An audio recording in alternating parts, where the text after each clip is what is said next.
At a royal-sized company gala, my CEO boomed, "Some people leave echoes, others leave nothing at all." I smiled beneath the glittering lights. Decades later, when his family line ended in debt and anonymous obituaries, mine endured, etched into law, scholarship, and legend, in stories told by strangers who never knew I had once sat silent under his mockery. I can still smell that damn ballroom if I close my eyes. It was May 1996. Chicago. The Drake Hotel, Gold Coast. I was 27, and the company I worked for, Coleridge Communications, was throwing a party the size of a small country's GDP. Our stock had just broken new records. People were practically rolling around in champagne. I wasn't supposed to be there. My boss, Harold, got food poisoning, and they needed anyone to fill his seat. I had a cheap rental tux 2 sizes too big and shoes that pinched my toes so hard I thought they'd bleed. Nobody knew my name. Nobody cared. At around 9, after the awards and the self-congratulations, Walter Dane, our CEO, got up to speak. Walter was larger than life, or he liked to think so. Tall, white hair, perfectly styled, voice booming like some kind of general rallying troops before battle. People ate it up. Grown men who made 6 figures clapped like schoolboys. Walter started talking about legacy, about who would be remembered and who would be forgotten. About how some people are like stones thrown into a pond, they make ripples that last generations. And how others just sink without a sound. Then he looked at me. Direct. Cold.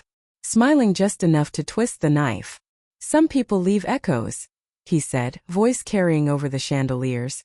"Others leave nothing at all." People laughed. Full, ugly belly laughs. I heard a woman snort into her champagne 2 tables over.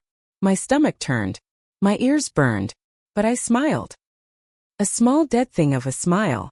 From that night on, I made a decision. Walter Dane thought I was a nobody.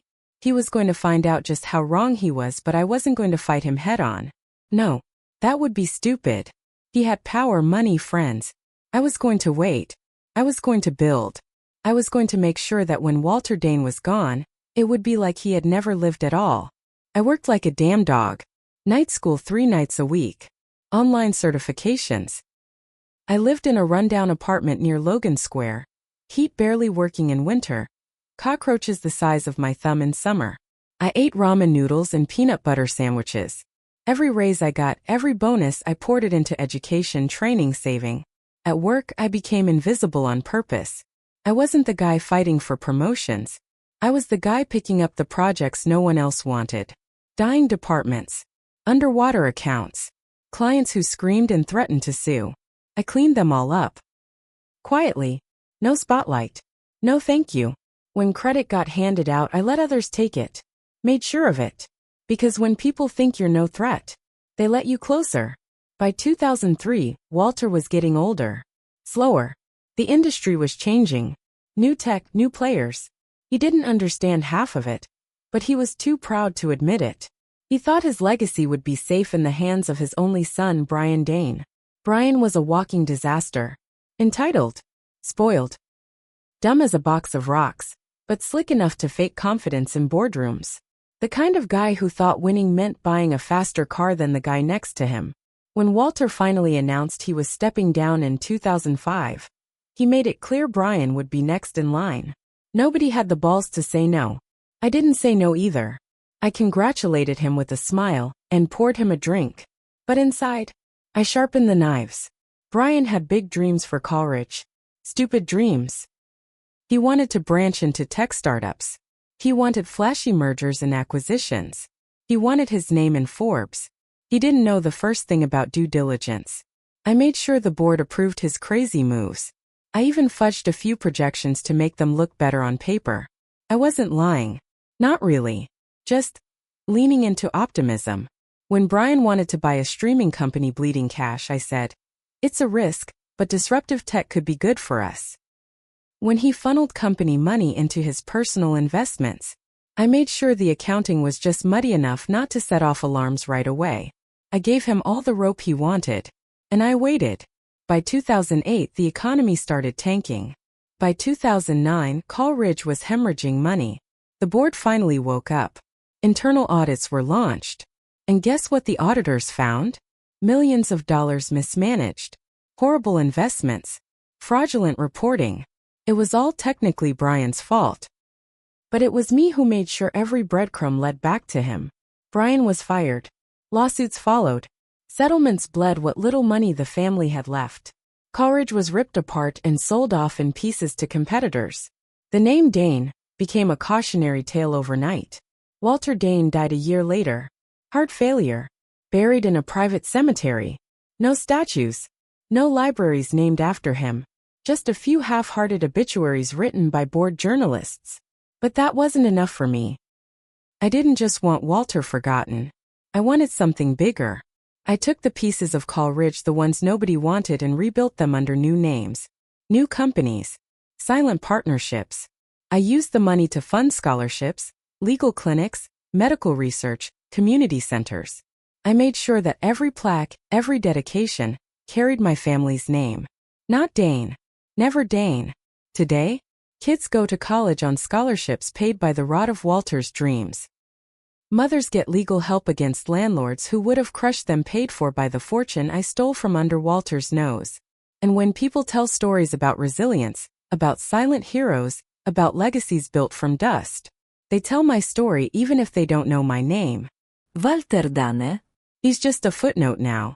A man who thought he was throwing stones into the future. All he left behind was mud. I thought that would be the end of it. I thought after Walter died, after Coleridge was ripped apart, after the Dane family crumbled into dust, that I would finally feel something. Relief. Satisfaction. Maybe even happiness. But the truth was uglier. It didn't feel like victory. It felt like unfinished business. Because no matter how many buildings I funded, no matter how many scholarships I handed out, there were still people, old blood, who remembered Walter fondly. The good old boys network. His old cronies. His drinking buddies. His bootlickers. And they wanted revenge too. It started small. A job offer I had lined up pulled at the last minute.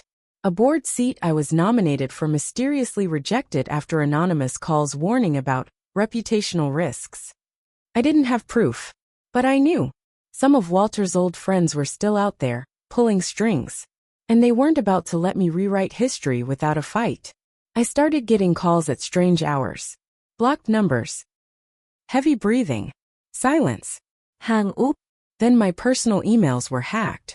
Photos from college dumb. Harmless photos leaked to social media with captions twisted to make me look like a drunk, a fraud, a hypocrite. I wasn't married, didn't have kids, but still the attack stung. They made me look unstable. Reckless. Slowly my name started getting dragged through the mud. Scholarship programs started getting nervous. Partners started backing out of deals. I realized, if I wanted to truly erase Walter Dane's ghost, I had to fight one more war. I started digging. I hired private investigators. Real ones, not the kind you find with a Google search. Former FBI guys. Quiet. Ruthless. And we found something. Walter's oldest friend Martin Keeley was behind it. Martin had been on the Coleridge board for years. He retired rich when Brian Dane crashed the company, but he never blamed Brian. He blamed me. He thought I was the traitor who destroyed the Dane legacy. And he had money, deep pockets, and lots of quiet friends in places that still mattered. Martin wasn't content to ruin my reputation. He was working on something bigger, a lawsuit. A civil case, alleging that I had manipulated Coleridge's finances to destroy shareholder value. That I had engineered Brian's downfall for personal gain. The case had no real merit. But it didn't need to. It just needed to scare donors. Scare foundations. Scare everyone who backed my projects. If I lost even one major backer, everything I built, the scholarships, the clinics, the schools, could crumble like a house of cards. Martin was smart. He didn't want money. He wanted my name blackened just like Walter's had been. I sat alone in my condo one night, staring out at the Chicago skyline. Lights blinking in the mist. Sirens in the distance. And I made a decision. I wasn't going to defend myself in court like some scared rat. I was going to burn Martin Keeley to the ground first. First, I traced his investments. Turns out Martin liked to diversify: real estate, tech startups, even some philanthropic trusts. One of those trusts, a shady nonprofit laundering money into political campaigns. Very illegal. Very easy to expose. Second, I pulled every email, memo, text, and drunken voicemail Martin had ever sent while he was still at college, things he thought were deleted. Things that showed he knew Brian Dane was committing fraud and did nothing because he thought he could ride the gravy train longer. I didn't leak it all at once. No, I let it trickle. First, a few rumors to reporters. Then a few anonymous tips to regulators. Then, a whistleblower complaint filed by a concerned citizen. The wolves smelled blood fast. By the time Martin realized what was happening, it was too late. He was facing an IRS audit, an SEC investigation, and whispers of criminal charges. The civil lawsuit against me dropped overnight. Martin tried to salvage his reputation, but it was like trying to patch a sinking ship with chewing gum. He retired again, this time for real, and disappeared from public life. Last I heard, he lives alone in a condo in Naples, Florida, half blind from diabetes, too scared to open his front door without checking through the peephole 6 times. I won again, but this time it didn't feel clean. It felt like there was nothing left of me but sharp edges and cold numbers. And just when I thought it was over, something else happened. Someone new came looking for me. Not a lawyer. Not a journalist. Someone from Walter Dane's bloodline. A young woman, maybe early 20s, claiming to be Walter's granddaughter. Someone I had never known existed. And she had questions. She showed up at my office on a Tuesday. No appointment. No warning. Just walked in like she owned the place. Skinny jeans, battered leather jacket, hair tied back like she didn't give a damn. My secretary tried to stop her, but she pushed past him and stood in my doorway like a ghost from a bad dream. I'm Clara Dane, she said, voice steady. Walter Dane was my grandfather. I just stared at her. I couldn't even lie. She had the eyes. The same cold, pale blue. The same square jaw. No mistaking it. Clara sat down across from me without being asked. She crossed her arms and leaned back like she had all the time in the world. You buried him, she said. I know it. And I don't care. That caught me off guard. I stayed quiet. Watching. Waiting. Clara smiled. And it wasn't a nice smile. I don't want revenge, she said. I want in. She told me her story. Turns out, Walter's son Brian, the cokehead CEO, had a daughter nobody knew about. A messy thing. Brian paid off her mother to stay quiet, to keep the perfect family image alive. Clara grew up dirt poor in Joliet, Illinois. Mom worked 3 jobs. No trust fund. No silver spoon. Just anger. When Brian died penniless and washed up, nobody came looking for her. She wasn't invited to the funeral. She wasn't written into any obituary. Walter knew about her. He just didn't care. I want to see his name forgotten, Clara said. Completely. Not a footnote. Not a whisper. I still didn't say anything. Part of me didn't trust her.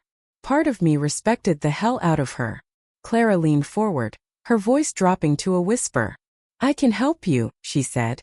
You've been erasing the Dane name quietly, bit by bit. But you've missed something. She slid a flash drive across my desk. Proof Walter wasn't just an asshole, she said. Proof he was a criminal. I plugged the drive into my laptop the second she left. What I found made my blood run cold. Old Coleridge records. Off-the-books payments. Blackmail. Bribes. Walter's personal slush fund used to crush competitors, ruin whistleblowers, even bury stories about faulty telecom equipment that caused accidents. Deaths. It was worse than I ever imagined. Walter Dane wasn't just a tyrant. He was a murderer by proxy. And the best part? It was all documented, just hidden well enough that nobody had ever found it before. Until Clara. That night I didn't sleep. I sat in my kitchen, lights off, listening to the hum of the refrigerator, the city noise filtering through my windows. I had a choice. I could let it go. I had already won. Walter's name was already fading into dust. Or I could take the final shot. The one that would make sure nobody ever spoke the name Walter Dane again without spitting. But if I did it, if I pulled that trigger, I would burn everything. There would be no clean end. No quiet legacy. Just fire. Clara called me at midnight. You in? She asked. Her voice was calm. Almost bored. I stared out at the city lights and thought about all the years, all the rage, all the scars Walter Dane had left behind. I thought about the kids getting scholarships, the families getting free legal help, the schools being built under my family's name, and I thought about Walter. Sitting in some dark hole in the ground, forgotten, waiting for the final blow. I said one word into the phone. Yes. Clara moved fast. She had connections I didn't even know existed. Old hackers, angry journalists, lawyers who hated the corporate world but loved a good fight. Within 2 months, the documents from that flash drive were everywhere. The headlines hit hard. Telecom titan linked to decades of corruption and negligence. Walter Dane's dark legacy, bribery, cover-ups, deaths. Every news station ran the story. Walter's name, once shouted from podiums and printed in gold, became poison overnight. Families who had lost loved ones in faulty equipment accidents came out of the woodwork. Class action lawsuits exploded. Memorials where Walter's name had been quietly hidden were stripped down. Buildings renamed. Donor plaques torn off walls and dumped into dumpsters. The final death blow? The business school at his old university where Walter had donated millions voted to remove his name permanently. They replaced it with a name that had built real, honest legacies, my family name. I should have felt powerful. I should have felt complete. But instead, I felt hollow. Because revenge doesn't stop when you win. Keeps eating. And it came for Clara next. She was smart. But she was reckless. While she was leaking Walter's secrets, she had also tied herself to me, to the foundations, the endowments, the companies I had built. When the lawsuits exploded, everyone started digging into everything connected to Walter Dane. Including me. Including Clara. And when they dug, they found dirt. Emails. Payments. Connections. Proof that I had quietly bought up Coleridge's corpse through shell companies, a conflict of interest big enough to ruin everything if it went public. I had kept my hands clean for years. Clara's firestorm made sure nothing stayed hidden anymore. Foundations pulled their support. Endowments dried up. Programs I had spent 2 decades building shut down one by one. All because I had tied my revenge too tightly to my own name. I tried to spin it. I tried to save it. Too late. By the end of that year, I was under investigation. No criminal charges, I had been too careful for that, but my reputation? Gone. Everything I had built was poisoned by association. Clara? She didn't escape either. A few months later, she was arrested for cybercrimes tied to the hacks that exposed Walter. Turns out some of her friends weren't careful. She spent 2 years in prison. When she got out, she dropped off the map. No LinkedIn. No Facebook. No whispers. Nothing. As for me, I live quietly now. No plaques. No scholarships. No buildings named after me. Just a small house in Evanston. A backyard full of weeds. A beat-up pickup truck I barely drive. Sometimes strangers still tell stories about the scholarships that once helped them. The clinics that once saved their homes. They don't know the name behind them anymore. Just like they don't know Walter's. Just like neither of us ever truly existed. In the end, Walter Dane was right. Some people leave echoes. Some people leave nothing at all. Turns out, we both ended up dust.